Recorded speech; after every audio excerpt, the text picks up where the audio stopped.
Close your eyes and imagine. What if the things in life that cause us the greatest pain, the things that bring us grief, are challenges? Challenges designed to help us grow, to ultimately become what we were always meant to be. We feel like we've been buried, but what if, like a seed, we've been planted? And having been planted, we grow to become a mighty tree. Now, open your eyes. Open your eyes to this way of viewing life.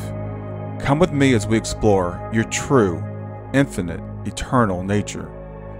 This is Grief to Growth, and I am your host, Brian Smith. Hey everybody, this is Brian Smith back with another episode of Grief to Growth. And today I've got with me Beth Cavenaugh. As always, I'm going to read Beth's bio, I'm going to introduce her, and then we're going to have a conversation. Beth is a certified hospice and palliative care nurse. She's a Reiki practitioner. She's a writer, and she's an educator.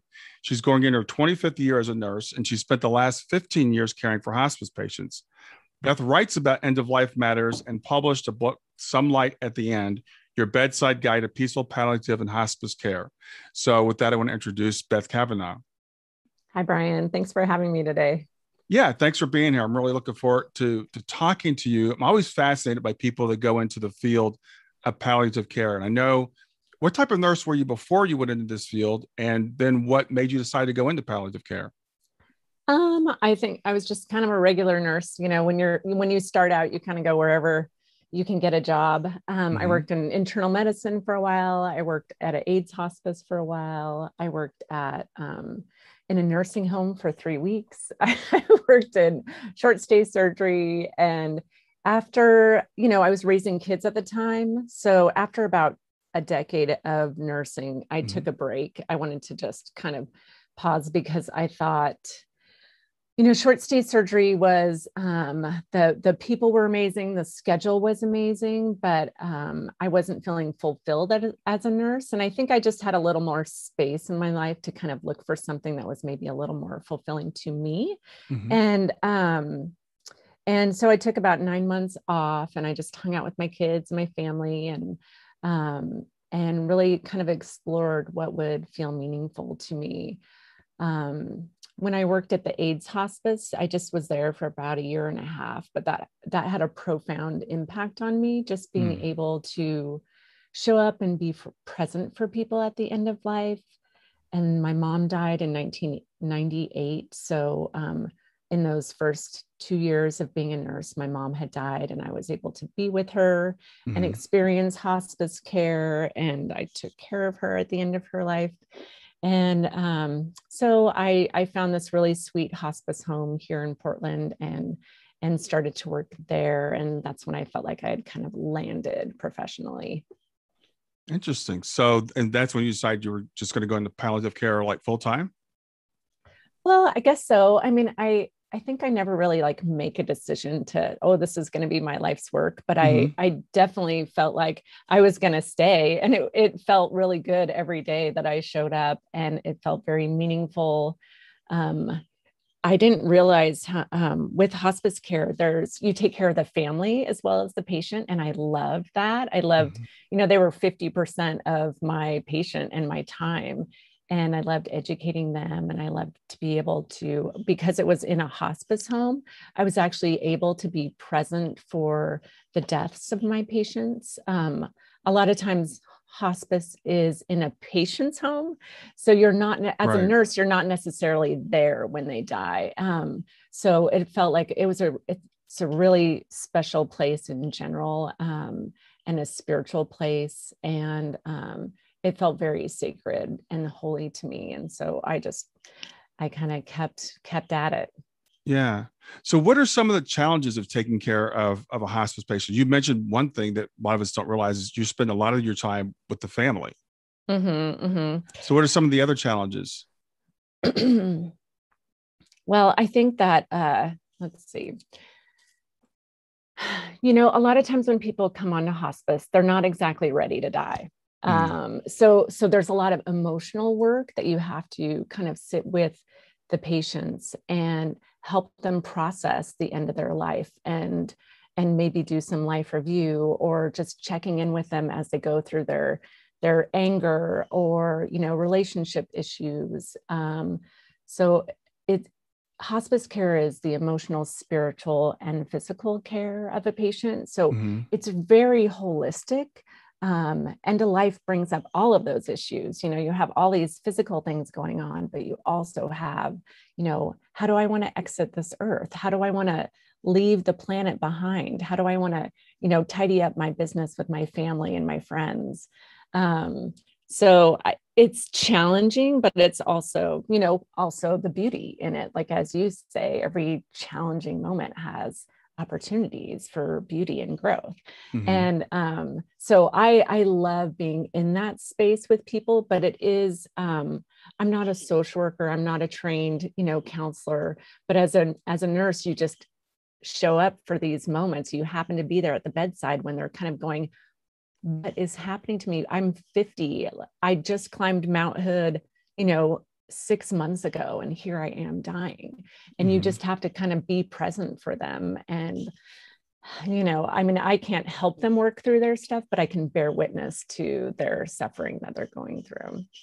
Yeah, I think that's one of the things I've learned a little bit about hospice work. And as you said, you can't really offer certain types of help, I guess. So what's the line of how much help you can offer to someone that says, like, what's going on with me, or I'm scared?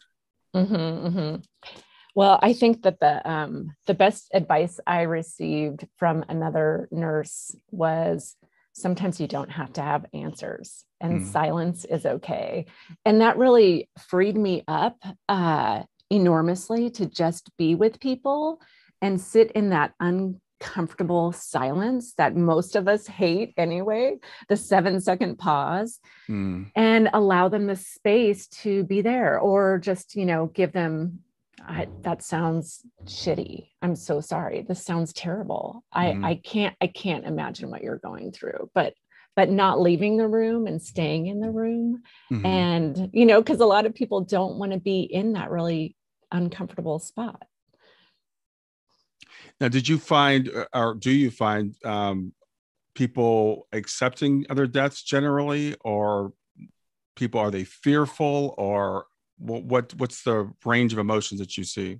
Yeah. I see there's a wide variety of emotions. There's fear, there's anger, there's desperation, there's depression, there's flatness. There is, I would say maybe 10%, this is according to Beth Cavenaugh statistics, are joyful about it, and that's generally somebody who is in their 90s, has lived a very full life and is very supported, and their symptoms are managed, and maybe they have kind of this vision of the afterlife and what's coming next.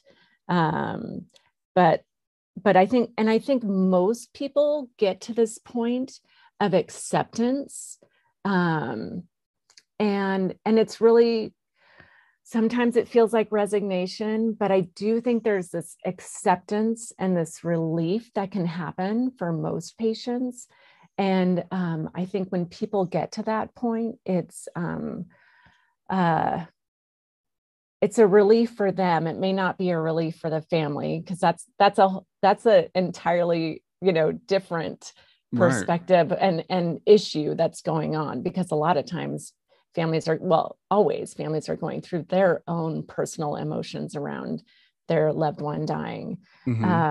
So I do think that I've definitely seen acceptance happen, and that is just part of the beauty of why I like to be there, because I do think hospice gives people an opportunity to really process, the end of their life and find some peace and acceptance. We also have social workers on our team. We have chaplains on our team. We have amazing aides on our team and volunteers. So there's this team of people that is all, we all have the same goal in mind, which is to support this patient as they're dying, to keep them comfortable and to allow them the opportunity to process the end of their life.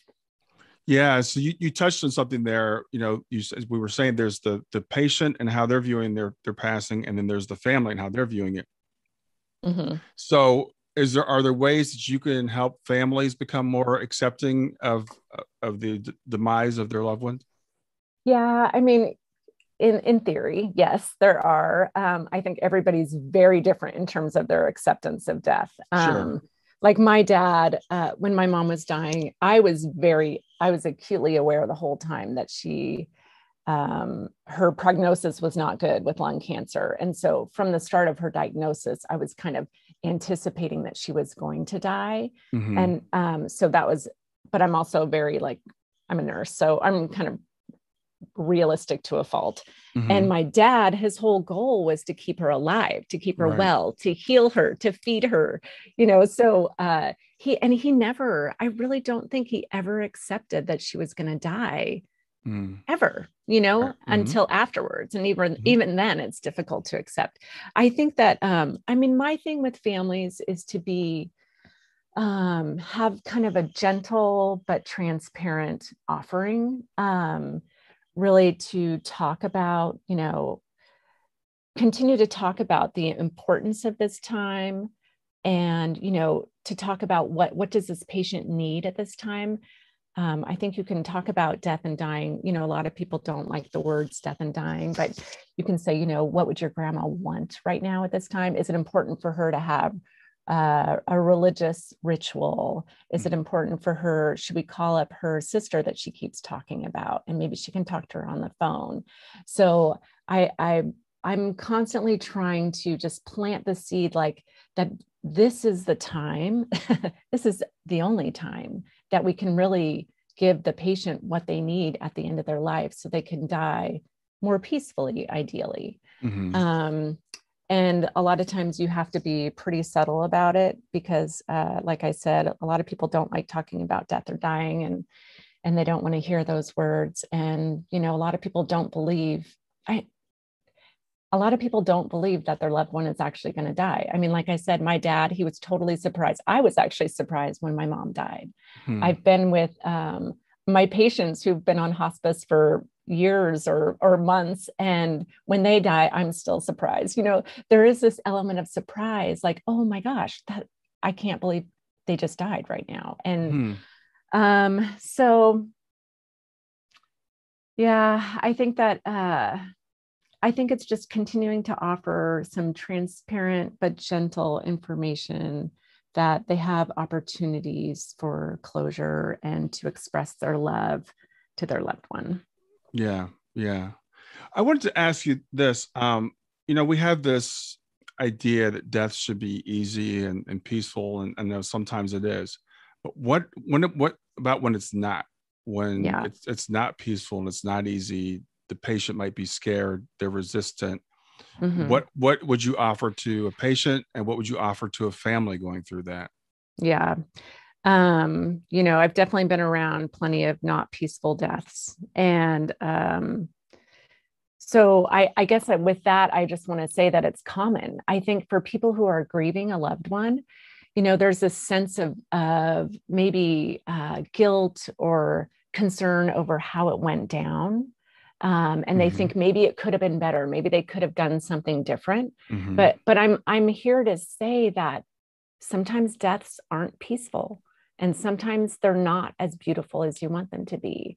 And sometimes patients might be in pain. I mean, we as a hospice team, we try as hard as we can to get symptoms managed. But death happens kind of as it happens, and with all the medical intervention that there can possibly be. And a lot of times patients are in their home. So, it's not like they have all the medical intervention that we can possibly give to them. So sometimes it's just not as pretty or peaceful as we all want it to be.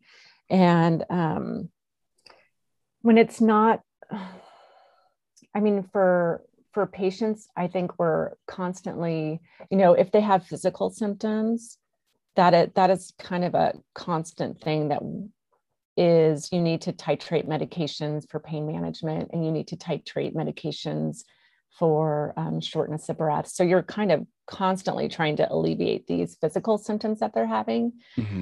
A lot of times patients will have this existential suffering, which, is that I don't want to die. I don't ever want to die. I'm not Mm-hmm. willing. And then there's this just suffering element that is going on while people are dying. And a lot of times you can't medicate that away. I mean, you can try, and there's certainly tools that we have, but sometimes you can't. And I think if you, again, show up for them and just try to be present to it and call on your hospice team for any medical guidance that they can give, that's the best support we can offer. And then for the family, I think just realizing that sometimes it's not peaceful and it's not beautiful, so that people don't kick themselves after they've died to think that maybe they could have done something differently, because sometimes you just can't. Yeah. I do think that if you contact the hospice and really, have them come over and help as much as they can, then at least we can try our best to medicate and, get them comfy. Yeah. I actually have a friend that just went through this with her mother, and she had her mother in her home, and she was clinging to life for literally years. They thought that she was about to pass, but she just, kept hanging around. And, and my friend was like, I thought this was supposed to be peaceful. I thought death was supposed to be beautiful. And I think sometimes we have that expectation, and then there's the guilt that we weren't able to make it that way. Right. And also, another thing I've seen is people feeling like I need to keep this person in my home, and running themselves ragged, trying to keep them in their home. Yeah. What would you as a hospice professional say to someone going through that decision as to when do I let go of trying to do everything? Well, as we can't do everything. It's impossible, or we just, burn out. I think that, hospice is a beautiful system, but it's also an imperfect system. A lot of times patients, there aren't many other opportunities for them to stay anywhere else other than their home. A lot of this is like insurance driven and financially driven. And so, you have to do out-of-pocket cost if you go somewhere like a nursing home or facility. And, or you can have caregivers come into your home, which, is expensive. But my thing is always, oh my God, if you can afford it, bring caregivers into your home to help you out, because a lot of people, most people do not like changing diapers. Adult diapers. It's a really hard thing to do. And with family and family dynamics and how that goes, that's not the kind of relationship most people have with their mother or their father. Right. So I think you can't do it all. I think if you have the financial means to get caregivers to come in periodically throughout the day or throughout the week, just to alleviate some of the burden, or call in the troops, call in other family members, call in friends to help out. So I think oftentimes hospice care is in the home. I think that if it's but if people have the opportunity to go into a hospice home, I mean, I work at a hospice home now, and I love working at an inpatient unit because I feel like as soon as they come through the doors, the family is just so relieved, because it's been so hard, like you're saying, to take care of their loved one at home, because, P.S., their loved one is also the family who's taking care of the patient who's dying. That family member is totally going through their own grief. They're doing all this physical care and labor of their loved one, which is the most meaningful gift you can give to somebody, but it is also exhausting. So, it is just kind of a delicate dance. And I think that if somebody has the opportunity to go into a hospice home and the family is all agreeable and they've checked it out, I think it's a great option, because people who are in the hospice homes are trained in end of life care and pain and symptom management, and and there's the team of support people that can support the patient and the family while they're in there with their loved ones. So, yeah. And, there obviously are financial considerations, but I've seen people, it's like a guilt thing. It's like, well, she's my mother. She took care of me when I was a baby, so now I need to take care of her. Something like that. And then, but I would point out to, like, okay, well, they have 3 shifts of nurses when they're in a full facility. and you're just one person. So even if Yeah. you were a nurse, you couldn't do Yeah. this. You can't. I mean, you just simply cannot take care of somebody 24/7 without losing your mind or hurting your back. I mean, Yeah. like I said, there's a ton of labor involved. So I think that, one of my, when I was thinking about being on your podcast, and people who are grieving their loved one of my missions I was feeling very strongly about is to alleviate people of their guilt burden that they feel, because it is, you can be a much better daughter when you have somebody else who's showering your mom and bathing your mom. Yeah. And you can just show up for your mom and not worry about the medication stuff or, changing her diaper or administering suppositories. So I just think it's hard to stay in the daughter lane when you also have to, shower your mom and change her linens. But I think if you have the opportunity, boy, I say do it right away. And, most people sign up very late for hospice. So I think that I'm terrible with statistics. I heard recently the average length of stay was about 20 days. But so most people sign up for hospice late, and most people don't realize that it's probably not going to be that long of a time. So the sooner you can get caregivers in, just try it, for that first week. And a lot of times the patient will decline over the next 3 weeks. And, you will have been able to be with your mom in a really supportive way, not physically exhausted. You'll be able to remember, you'll be able to think of all the things you want to tell her. And you can have, some other caregivers in there to do some of that physical labor. Yeah, I think that's really important. And I'm glad that we touched on that, because that's one of the big things I like to do also is alleviate people from this guilt that we seem to heap on ourselves. And we expect ourselves to be, Superman, and be able to do everything. And I like what you just said, this frees you up to do other things that are more beneficial and not, tear down your own health while you're, supposedly trying to help someone else. In a situation that's impossible for you to really handle on your own. Right. And I see a lot of 80-year-old, men taking care of their 80-year-old wives. And I just feel so sad for them, because like I said, it's a lot of labor and it's a lot of work. And usually 80-year-olds have their own health conditions going on and they're physically exhausted too. So I think that if you can have anybody else come in to help, do it, and do it sooner than later. Yeah.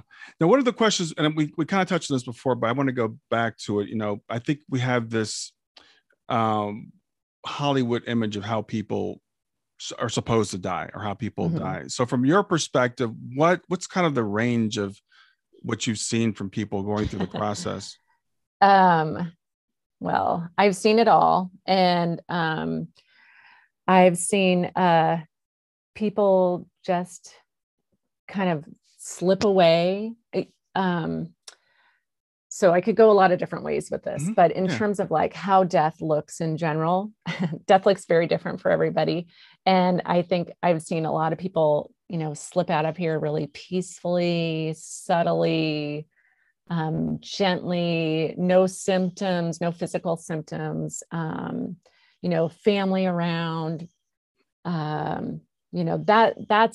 a beautiful death. When the physical symptoms are being managed, they're emotionally accepting or ready to die, and their family is supporting them and around them.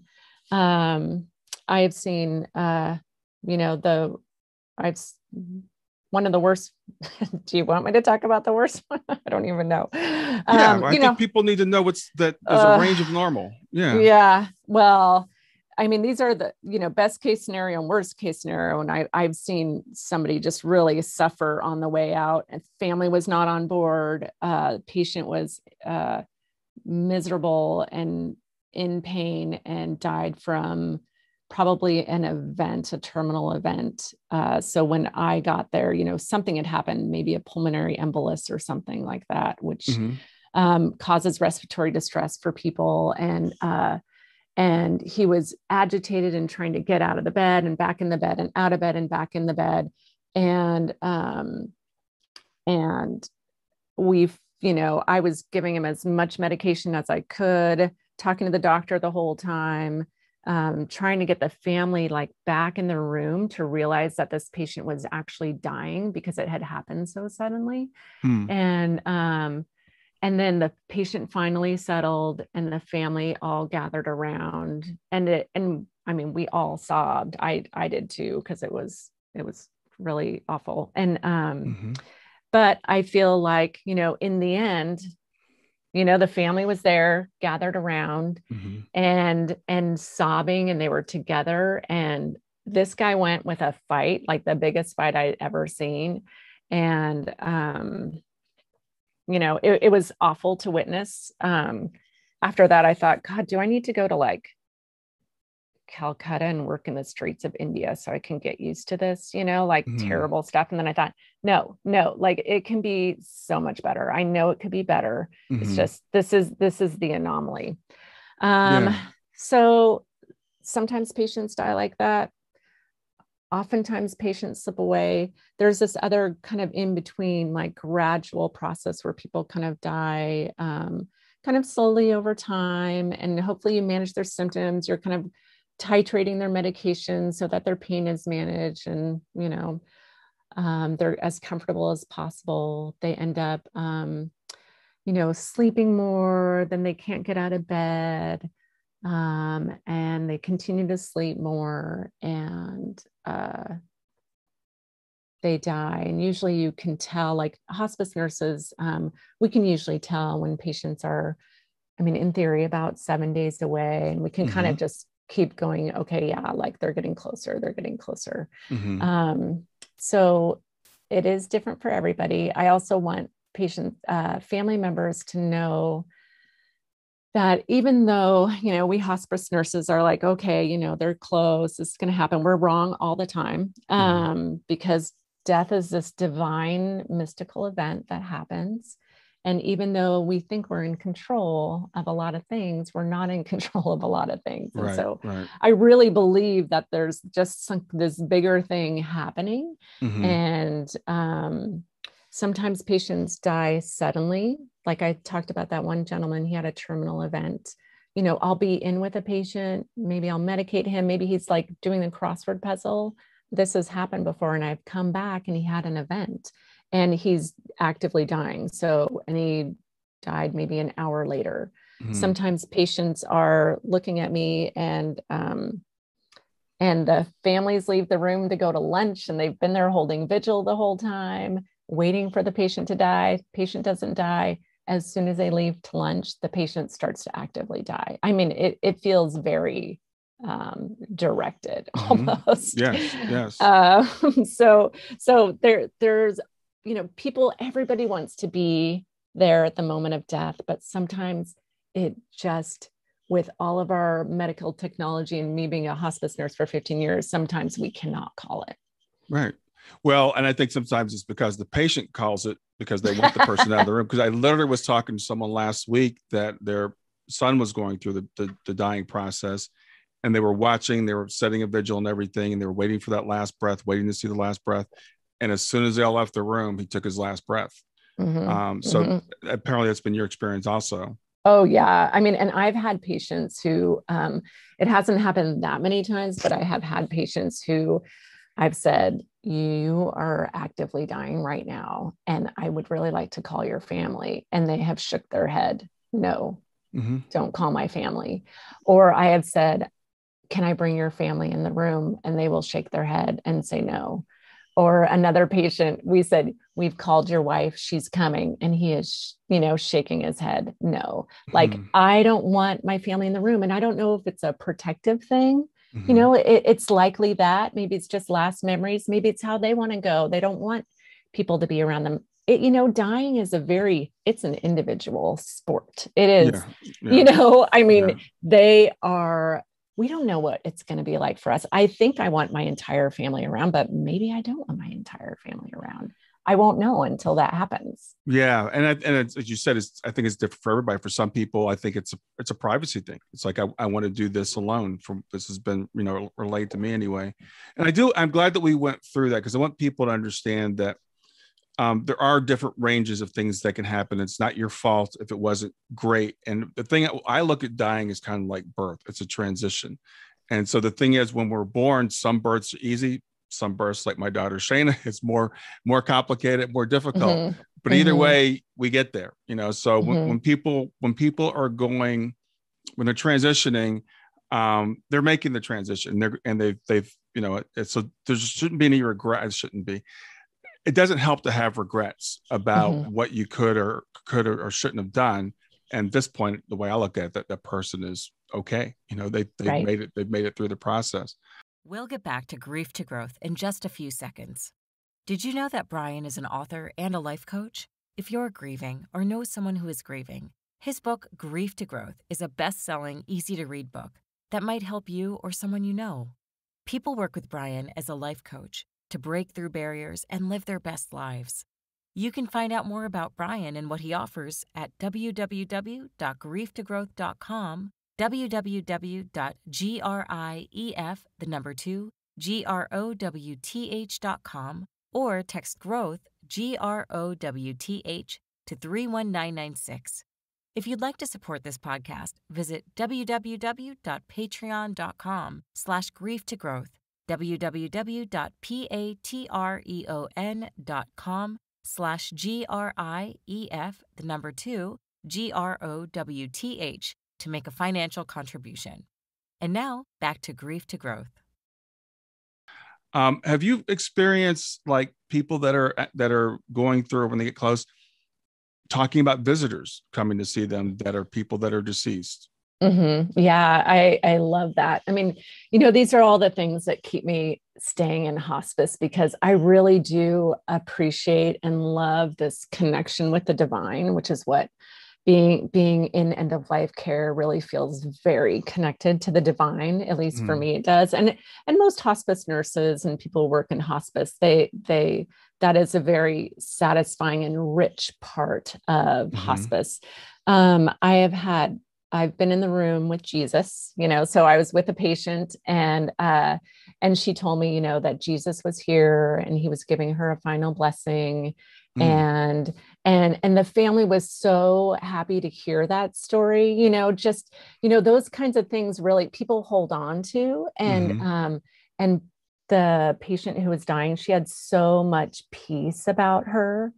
I have been sitting next to another patient who I was just sitting and chatting with her. And I said, I'm going to go check on another patient. Is there anything you need? And she said, oh no, my he's here. He's sitting in that chair with you. So he was, just right there the whole time. And he had died 10 years ago. And, so I've definitely had a lot of experiences with people, kind of you can tell they're kind of in conversation with, other beings in the room. And, it doesn't, like I said, it doesn't happen all the time for me, but I definitely have enough of those where it makes me feel like it's very real. And this connection with spirit is very real. And it kind of drives my, enthusiasm, I guess, for, connecting with more divine elements of this end of life stuff. Yeah, exactly.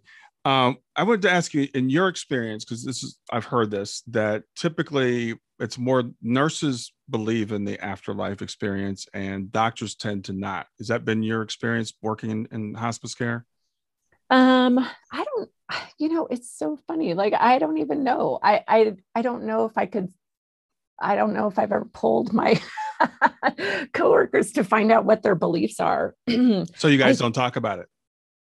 I think I do with some nurses. Yeah, we do definitely. But I haven't really talked to a bunch of physicians about it. So I should start doing that. I like that idea. See what, I don't know. I mean, I can't imagine, because I feel like physicians are in this really amazing space. I would think that we all believe in something bigger. That's a weird generalization to make, but it's, for me anyway, it's really hard to be in healthcare and not think that there is something bigger out there. And we have to find meaning in our work. and it's really hard to find meaning in suffering if you don't feel like, this is just kind of our spiritual stretching as humans. And, I feel like there's so much about healthcare that is very difficult to witness, but I think you have to have some, Dr. Dominic Vachon, he wrote How Doctors Care, and he talks a lot about how it's important to have some type of philosophy of care or spirituality of care. If you're agnostic or, whatever, but some kind of philosophy of care so that you can find meaning in the work that you do, not even just hospice, but, being a clinician of any kind in healthcare. So I think that,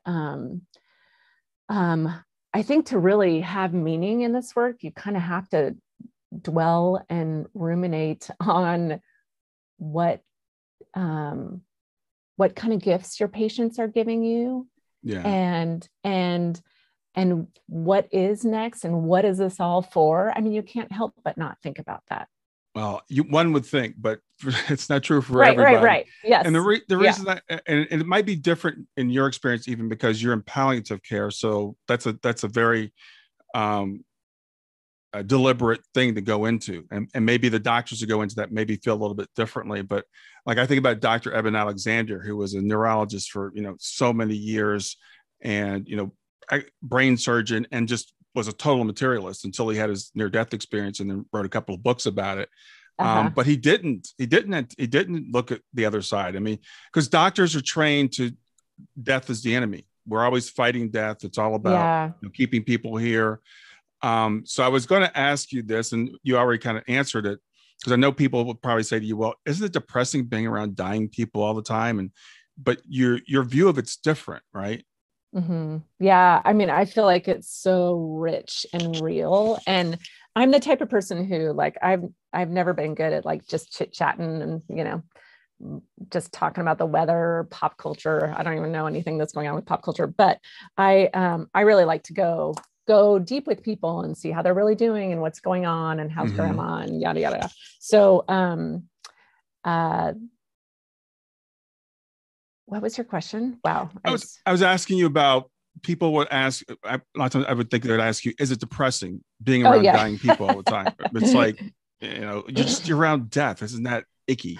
Well, it's interesting because after the first year of being in hospice, I definitely felt depressed. And I was reading in a palliative care textbook randomly that there are these stages that people in hospice care go through. And after about 9 months, people experience depression.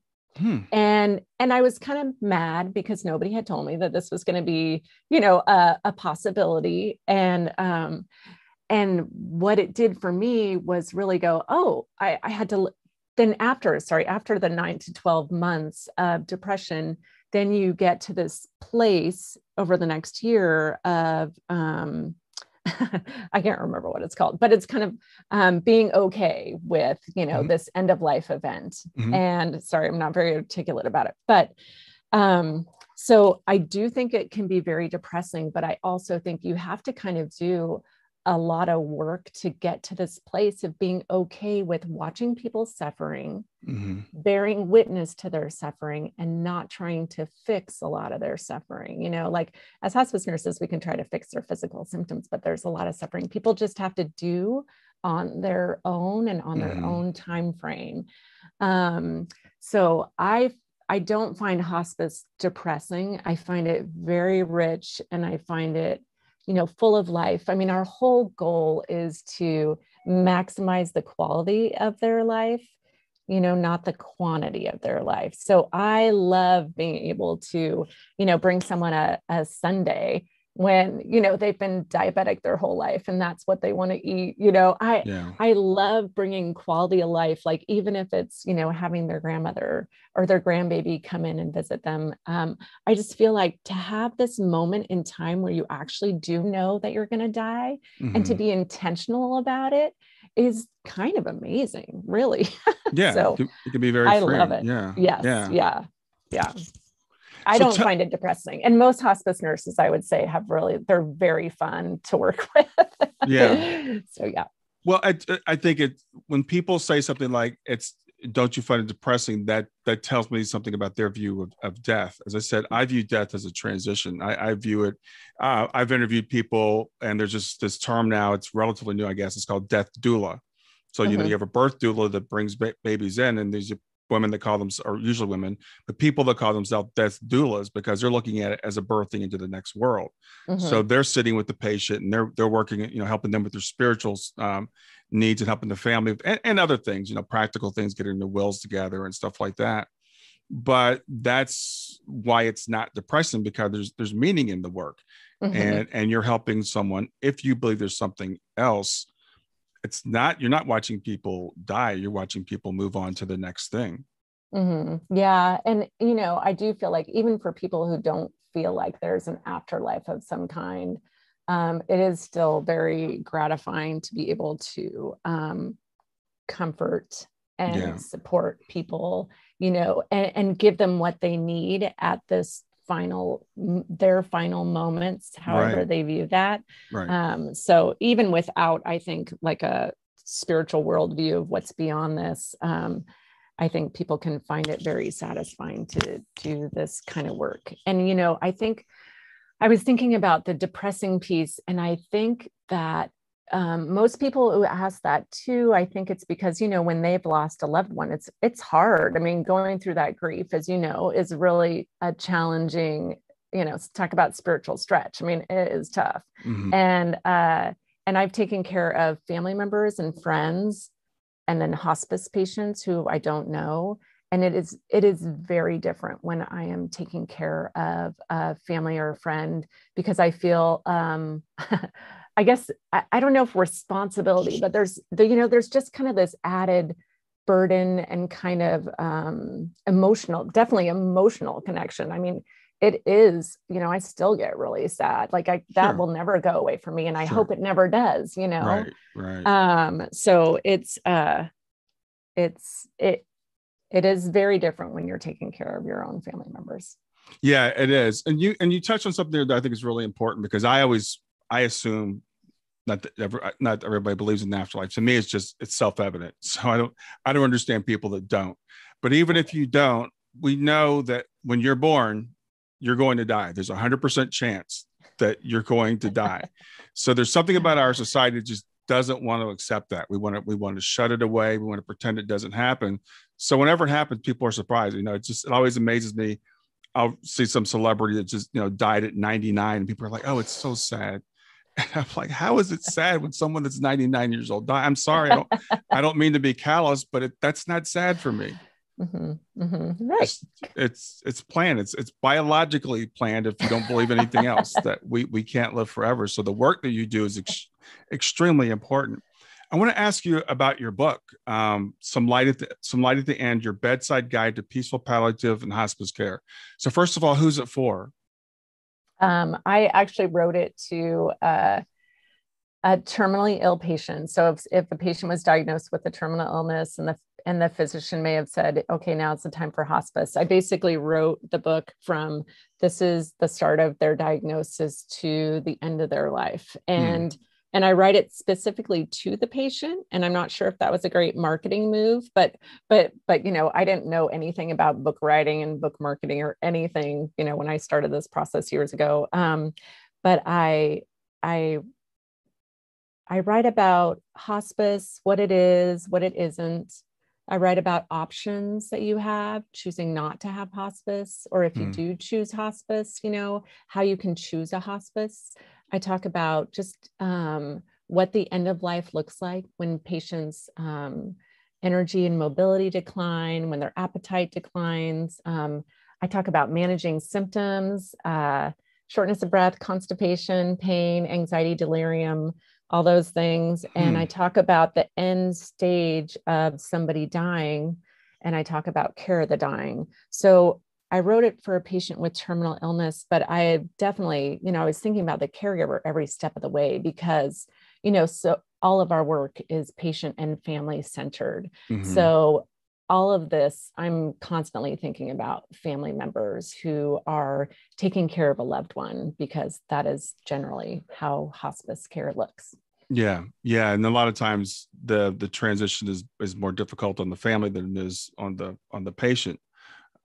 So I think it's really good to have that support there for the family. At least that's been my experience in a lot of cases. And and kind of what to expect, because Right. again, we don't know, and we can face things so much better if we have an idea, of what to expect. So it sounds like a great book for not only the person that's gotten a diagnosis, but maybe for the person that's going to be the caregiver going alongside them. Yeah, I mean, that was definitely my intent because I've done home hospice before, and I've done inpatient hospice, and I've done triage. So I've kind of seen all sides of hospice nursing. And I feel like uh, patients and families struggle with this process because they don't know what it's going to look like. And it's like anything. I mean, I had an appliance guy come over the other day, and he was helping me with the dishwasher, and he was explaining everything about my dishwasher. Mm-hmm. And I just thought, oh, this is so nice to have somebody who knows about this stuff. Yeah. I don't want to learn about it, but I'm glad you know about it. So Yeah. it's just kind of like that. You just want somebody who can kind of guide you and support you along this process. And I really, I saw so many patients and families struggle, and they always have the same questions for us, the hospice nurses, Yeah. and, tell me about this medication. Tell me why they're constipated. Why are we increasing the pain medication? And so I really wanted to have just a really digestible, easy, gentle, but transparent book about this process, so people can refer to it Mm-hmm. when they're ready for the information. Because as I'm yammering on and on and on, people's eyes just glaze over, and they're done after a certain amount of time. And then, Yeah. I mean, people don't remember that much when they're in this state of grief or Yeah. crisis or anything. So Yeah. I just wanted to have them to have something physical and tangible they could hold on to when they needed it. So what would you say are like the top 2 or 3 things that people need to know or might surprise people? um, well, I think that a lot of patients and families are kind of surprised with just the decline that happens. And I think it could be so much easier on everybody if we just knew that this was generally how it goes, where people aren't going to be have as much energy as they used to have. And over time, it's going to decline. And then they won't be able to actually walk around unless they have a walker. And then it's a wheelchair. And then they're bedbound. So through all of these stages, they're going to need help. They're going to need somebody with them. They're going to need help off the toilet. Then they're going to need help getting their briefs changed in bed. So I just think if we could kind of anticipate that this is generally how it looks, it just minimizes all that surprise. I mean, when I was taking care of my mom, I was surprised at every turn, and I'm a nurse, I'm a hospice nurse, but all of that information kind of went out the window when I was taking care of my mom. Yeah. And so I think and then there's also the food thing. A lot of patients and families feel like we're starving patients when we don't feed them. It's very important to feed patients. I'm a big fan of food. I'm a big fan of any kind of food they want, their favorite things. But at a certain time, it becomes, they lose their appetite. They don't need as many calories as you or I do. Yeah. Then they can't, it's harder to swallow. So that you have to transition them to softer foods that are easy to swallow. I mean, it's just kind of this ongoing thing. Then you need like ice cream or yogurt or applesauce, things that are really easy to swallow. And then they won't be able to swallow anything. A lot of families really suffer because of this. Families, our whole thing is to like feed our people, right? Yeah. So Yeah.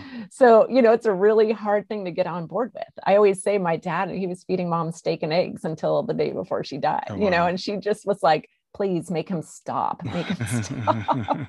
Well, that's such a good point, because in my family, my culture, it's like it's all about food, feeding people and stuff. And then my friend I was talking about earlier, going through this with her mother was like down to 90 pounds or less, was totally bedridden. And so she was drinking like maybe an Ensure a day or something. And they're like, well, isn't she starving? I'm like, how many calories do you think she's burning? At that point, just the input output, they're not burning any calories. And there's also seems to be a natural thing, I think, with humans and with some animals. When we get near the end, they just stop eating. No, that's exactly right. Yeah. That's exactly right. And I think that, a lot of families, when they use the word starving, I kind of go on high alert, because I don't want families to feel that burden that they're not giving their loved one what they need, because there is this natural decline that's happening in our body, this physical process where we don't need to consume calories. The body is actually going through this process of dying, and so like force feeding, force fluids, all of that stuff, it's actually, it's more harmful than beneficial at a certain point. So, I mean, we don't recommend IV fluids because it's too hard on the kidneys, and, it could go to places like the lungs or the feet and cause discomfort. Or shortness of breath. So there really, like you said, I mean, there really is this process of, it's not starvation. It's just that they don't have an appetite and the body's actually declining and dying. This is the work of dying, and they don't need food at this time. Well, I'm glad we discussed this, because, we're so used to, again, feeding and water, because it's just the same life. And we're not accepting the fact that life is ebbing here. It's going away. And these things can actually be harmful, even though it seems cruel to say at some point. I guess it's like you were saying, and people don't know this, at some point we even stop giving fluids. It's like, we're just going to let them go. And I think you can always do things like we always offer food. So we'll bring in some yogurt and offer, whatever they want. They might want a bite, they might want more than that, but always offer, when it gets to this point where, they're really not wanting to eat much more than bites, just offering foods that they like, ice cream, little tiny bites of things. You can always moisten their mouth so that they don't, that minimize that feeling of thirst, moisten their mouth with swabs and stuff. So there's things you can do to prevent any kind of discomfort, but, and offering them things I think is really important, but there's just a point where, most people, they don't eat or drink anything before they're dying. Yeah, well, that's I think a really important point, and it's one that I didn't know till pretty recently. So I'm glad that we were able to cover that for people. What are some other things that people need to know? I think that it's important to, like. So what is another thing that people might need to know or might surprise people? Well, I think that, I talked about people being surprised when the death happens. And because so much of hospice is in people's homes, I think people don't really give consideration to what's happening at the moment of death and after the death. And I want people to know that when somebody dies in their home, they can take as long as they need before they feel like they need to do the business, call up hospice team. If they want support, they can call up the hospice team any moment and say, can somebody come over and support me? My dad just died. But to think about that, those hours after the death, and maybe a ritual or something that you might want to do, at our hospice house, we bathe the patient after they've died. You take off all their equipment, their oxygen and stuff. We have a quilt that we put over them. In our other facility, we'd put flour there, and then we'd offer a toast. We'd bring in sparkling apple cider and, sweet champagne glasses, and everybody would have a toast or something like that. So, one of my things with dying anyway is I think it would be important for people to just consider, what to do after their loved one has died, just for a little bit of closure, but that kind of stuff also helps with your grief down the road. You can kind of hold on to these memories. But I think my biggest thing I want people who are on your podcast to know is that, if you cannot feel guilty about anything that happens really while somebody's in your home and you're taking care of your loved one when they're dying. I mean, that is my prayer for you, because things just are not clean and tidy with death. It is an awkward process. It can be messy. It's hard. It's challenging, but it's also beautiful and profound and rich. So just, if you're working through any kind of the guilt about like how your loved one was cared for, or what happened, or why you weren't there at this time, just know and trust that things happen as they should, and doing your best and showing up for them is the most loving gift you could have given to them. So yeah, well, I really like what you said about that little ritual after the person passes. I have a friend whose son passed away. He had a terminal illness. He was in hospice, but he was at home. And after he passed, I think they washed his body, and she took pictures with him and stuff, and it was, I wouldn't have thought of that. I thought it was so cool that she did that. And that's a memory that they'll always have, that moment was a beautiful moment for them. As opposed to, like you said, rushing out and doing the business stuff. Take your time with it. And that's something that you can cherish for the rest of your time here. Yeah. And really take as much time as you need. I've had, when I went to one patient's home, after he had died, and, his sons were there, and they were playing their dad's favorite music, and it was loud. And then we dressed their dad from head to toe in like his, Sunday best. And, they were drinking, whatever their dad's favorite drink. It was like whiskey or bourbon or something like that. And, and it was filled with like tears and laughter and, the music. And I just think how, I remember it, and I've been with hundreds of people when they've died. And, right. And I can't imagine how good that will feel to them as they walk through the rest of their lives, knowing like just having the peace of that beautiful ritual that they did for their dad, those last moments with him. Because, oftentimes, especially if it's 3 a.m. and somebody dies, you call the hospice calls the funeral home comes out, and they take your loved one away to the funeral home. And it can be very jarring for people, so I love it if people can just kind of consider that, like the after death moments, how they want that to look, and ask the patient how they want it to look.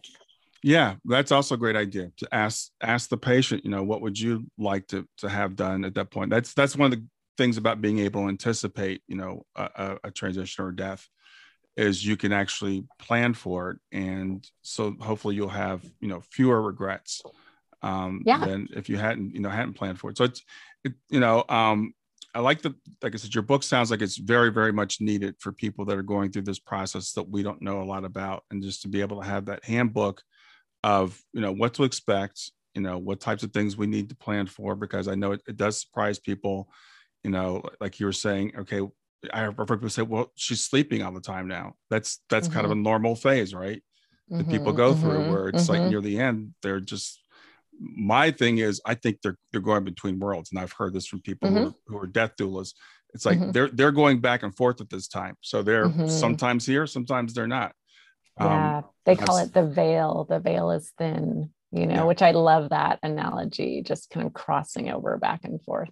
Yeah. So yeah, I have a friend. She's a medium. She's also a death doula, and she sits by the bed, and she can actually see in the other world and this world at the same time. So she sees the other spirits coming and going, and them communing. Like, we're getting ready. And I want to ask you this: have you heard this? People talking about taking a trip. Have you heard people say things? Oh, like, yeah, I'm getting ready to go. I got to get my bags packed. Yeah, that happens often. Actually, the travel metaphors, it's a thing. And it's so interesting. I've heard about people waiting in lines for cruise ships. I thought that was a fun one. If you think you're going on a cruise ship, that's great. Waiting in lines, getting their tickets, needing their passport, having to catch the train, open the door, so a lot of there's a lot of movement that's happening, and there's definitely this journey element to the end of life, which, you know, I just think I find really fascinating too, because it's a thing, you know. Yeah.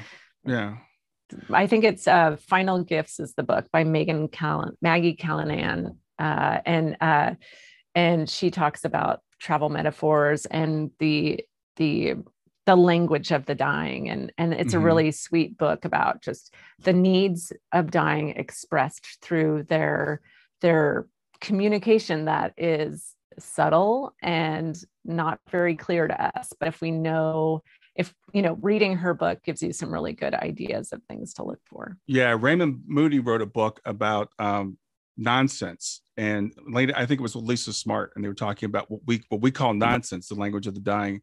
And I think it's a lot of times because we don't understand the metaphors that they're using. So, and I think now, back when my father-in-law was going through dementia, as he was getting to the later stages, he would say all this it seemed like crazy stuff, and he would talk about people that were always deceased.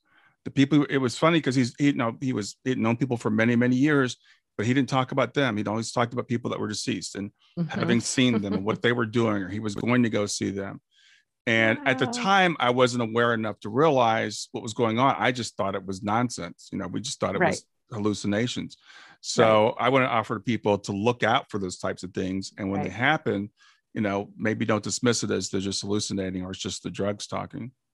Oh, right. I mean, I think you can really show up in a very different way if you, if somebody appears to be confused, to kind of sit down and really, you can ask the patient, I'm not really understanding, or is there something you want to tell me? Or, kind of asking open-ended questions. If they're able to communicate that way, they might be able to make it a little clearer for you. But also, I think if you have this awareness that there are metaphors that are used at the end of life, and to look for them, I think you can really show up in a much more interested and engaged way rather than the dismissive way that, like it's easy to do, like, oh God, Dad's confused again. I don't know why he's talking about Uncle Joe, oh, that's so, I just think it's so cool. Like, wow, what an amazing opportunity that Dad's connecting with Uncle Joe.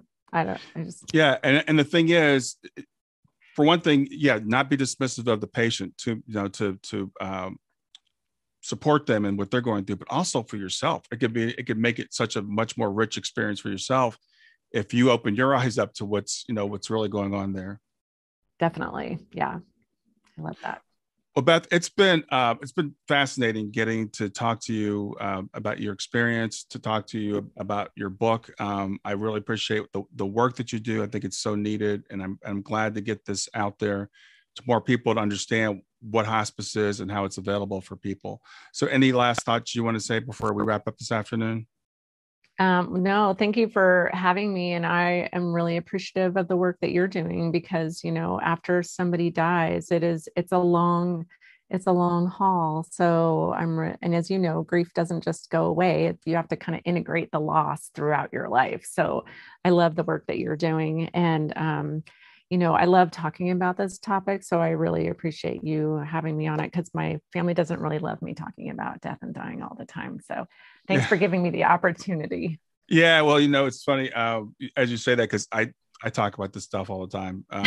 And I was with someone the other day, and I was telling him I was getting ready to I did a past life regression like Saturday.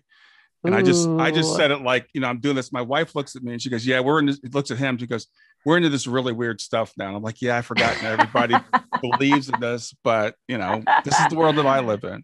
That's so fun. Well, I mean, I've done a lot of those things, and I did a soul retrieval once. So all those things I think are really helpful. I mean, I don't know. I find them more like therapeutic than anything. So I love them. Yeah. Well, death is just another part of life. As I said at the very beginning, if you're born, there's 100% chance that you're going to die. So we might as well face that. And the people that we're with, when we get married, I was talking with someone the other day. She's in a long-term relationship, and her beloved had passed away. And she goes, well, we were supposed to go together. I said, Do you know how often that happens?